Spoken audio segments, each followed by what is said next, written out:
Top news. नमस्कार, मैं सुरेश कुमार। आप देख रहे हैं जिला टॉप न्यूज। इस समय जनपद सुल्तानपुर के ग्राम सभा हसरमपुर में हूँ, जो यहाँ पे बड़े पैमाने के साथ बाबा साहेब की जयंती मनाई गई। बहुजन समाज के कार्यकर्ता लोग, आइए अब इनसे हम जानते हैं कि बाबा साहब का मेन मोमेंट क्या है। तो क्या नाम भैया आपका? जी अनिल कुमार। तो बाबा साहब जैसा न कोई हुआ इस धरती पर, न भविष्य में होने की संभावना है। ठीक है जी जी, इन्हीं शब्दों के साथ में जय भीम जय ओके, भारत। बहुत अच्छा, धन्यवाद। क्या नाम, परिचय देंगे? सुरेंद्र बागी, जी। और एक कुछ राष्ट्रीय संस्थापक अध्यक्ष बहुजन भीम सेना। आपने संगठन बनाया है, संगठन का मेन मकसद क्या है? संगठन बनाने का जो हमारा मेन मकसद है, बहुजन महापुरुषों का, खास करके ज्योतिबा राव फूले, छत्रपति साहू जी, बाबा साहब अम्बेडकर, मानवर कांशीराम साहब का जो विचार है उसको जन जन तक ले जाने का, और खास करके जो बहुजन समाज आज हमारे महापुरुषों को पढ़ने का काम कम कर रहा है, उसको विचारों के माध्यम से हम लोग प्रयास कर रहे हैं कि समाज को उनकी विचारधारा बताई जाए, ताकि जो आने वाला समय होगा, जो कल होगा, जो हमारे महापुरुषों ने सपना देखा था कि हमारे देश में रहने वाले जो गरीब हैं, एससी एसटी ओबीसी माइनॉरिटी के लोग हैं, वो शासक करती जमात कैसे बन पाएंगे? तो वो शासक करती जमात तभी बन पाएंगे जब हमारे महापुरुषों की विचारधारा को पढ़ेंगे और उस पर चलने का काम करेंगे, तभी कुछ हो सकता है, नहीं तो कुछ होने वाला नहीं। बहुत अच्छी बात आप बता रहे हैं, लेकिन मेरा कहने का मतलब यह है कि इस बहुजन समाज के लोगों ने, जैसे अभी एससी एसटी ओबीसी माइनॉरिटी की बात आप कर रहे हैं, इसी में तमाम प्रकार के लोग संगठन बना रहे हैं और पार्टियां बना रहे हैं।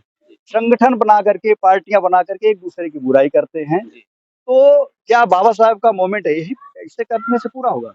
देखिए, बाबा साहब का जो मूवमेंट था, वो मूवमेंट ये था जो बहुजन समाज है, जो कई कई जातियों में बटा है, जिसको वास्तव में पढ़ने की आज़ादी नहीं थी, बोलने की आज़ादी नहीं थी, चलने की आज़ादी नहीं थी, ऐसे समाज को बाबा साहब अम्बेडकर संगठित करके इस समाज को शासक करती जमात बनाना चाहते थे। आज जो लोग संगठन बना करके अलग अलग लड़ाई लड़ रहे हैं, सबसे पहली बात तो ये है कि जो बाबा साहब अम्बेडकर ने कैडर दिया, विचारधारा दिया, उस विचारधारा को बगैर लिए या उसके अनुभव के बगैर आपका संगठन चलाना ना चलाना कोई मतलब नहीं रह जाएगा।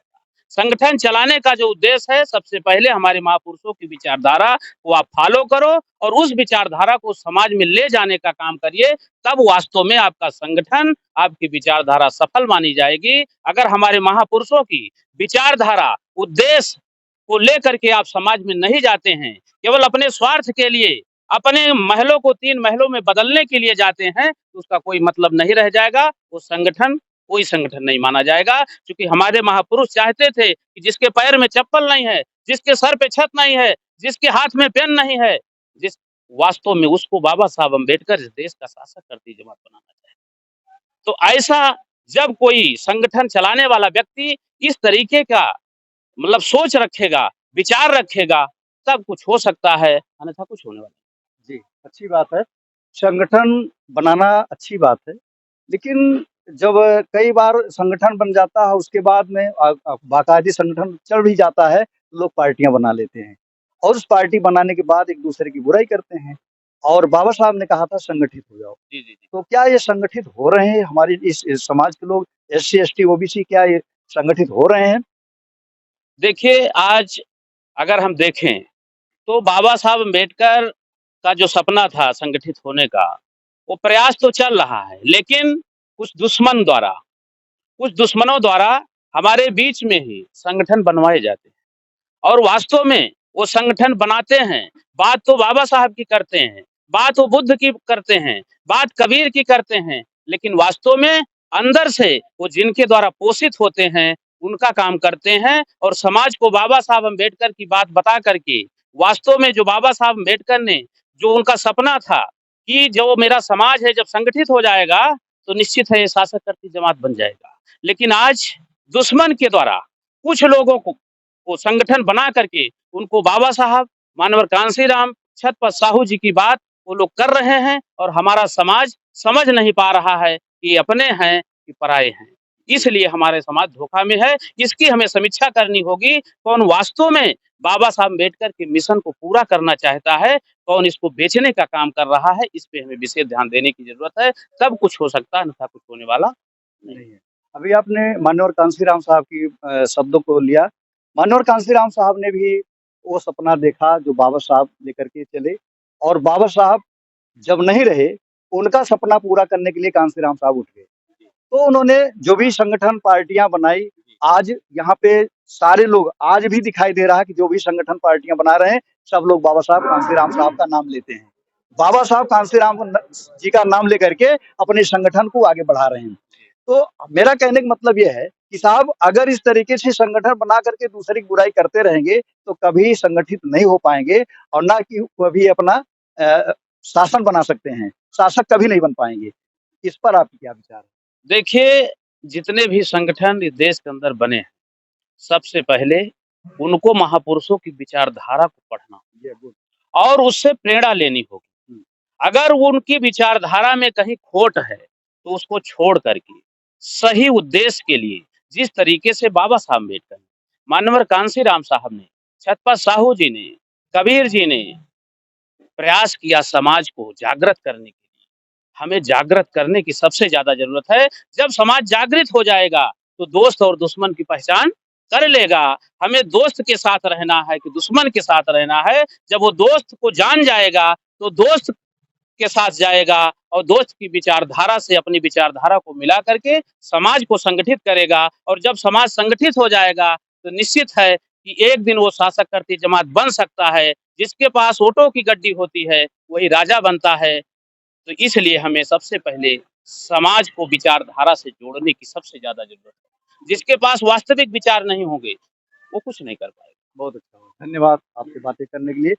आपकी क्या राय है जी, इन शब्दों पर जो आप मानवर साहब बता परम रहे हैं? श्रद्धेय बागी साहब ने जिन बातों को बताया, प्रकाश डाला इन्होंने, वाकई में आज हम महापुरुषों की विचारधारा को सही तरीके से समाज में लागू नहीं कर पा रहे हैं, या हम में कमियां हैं, या हमारे जो समाज के लीडरान बनते हैं उनमें कमियां हैं। कहीं ना कहीं हम जो है अपनी अपने वर्चस्व को कायम करने के लिए, अपनी वाहवाही लूटने के लिए जो है समाज को वहीं पीछे छोड़ दे रहे हैं जहां वो है। अंधविश्वास, पाखंड और जागरूकता जब तक हमारे समाज में, खास करके महिलाओं में होने की जरूरत है, क्योंकि परिवार की एक मुखिया होती है महिला, और वहीं से जो छोटा बच्चा होता है, जहां से हमारी शुरुआत होती है हमारी जनरेशन की, वो महिला ही होती है, माँ ही होती है। तो हमें वहाँ, जैसा कि कबीर साहब ने भी कहा, अभी हमारे पूर्व वक्ताओं ने कहा कि जड़ में जो है, मूल में ही पानी डालने की जरूरत है, सींचने की जरूरत है। तो हम जहाँ जड़ है उसको हमें मजबूत करने की जरूरत है। अंधविश्वास, पाखंड से हमको दूर करने की जरूरत है, और एक नहीं, हम सभी को लगना होगा। जो हमारे समाज के तमाम जागरूक साथी हैं, तमाम ऐसे एम्प्लॉयड हैं, नॉन एम्प्लॉयड हैं, जिनका जो है समाज में जो पढ़े लिखे साथी हैं, उनको भी लगने की जरूरत है। और जब तक हम नहीं लगेंगे, सबसे पहले तो हम अपने अपने परिवार को, अपने घर में इस चीज की चर्चा करें और जागरूकता लाएं, फिर पड़ोस में, फिर गांव में, फिर समाज में, फिर जिले में, ब्लॉक में, देश में, तब हमारा विस्तार हो पाएगा। तो इसके लिए हमको कमर कसनी ही होगी। जैसे एग्जाम्पल के रूप में, जैसे इंजन को हम, जो पंप सेट होता है, इंजन को हम चलाते तो हैं, हम हैंडल से चला तो रहे हैं, लेकिन जब तक उस पे जोर की स्पीड नहीं लगाते तब तक स्टार्ट नहीं होता, चालू नहीं होता। तो हम वैसे धीरे धीरे चला तो रहे हैं, लेकिन इसको जरूरत है और तेज करने की। हमें युवाओं को आगे लाने की जरूरत है, उनको प्रेरणा देने की, उनको शिक्षा देने की, उनको उनका मनोबल बढ़ाने की जरूरत है। और वो कौन है? हम जो गार्जियन है, जो हम बड़े लोग हैं, जो हम उनसे उम्र में बड़े हैं, जो हमारे बच्चे हैं, उनको सीख देने की जरूरत है। तो सबसे पहले अपना घर, गांव, फिर समाज। सदियों से चला आ रहा है 15 और 85 की बात, जबकि यहाँ के मूल निवासी वो नहीं वहां तक पहुंच पा रहे हैं। और जो कम लोग हैं वो शासन बनाए बैठे हैं। क्या विचार है?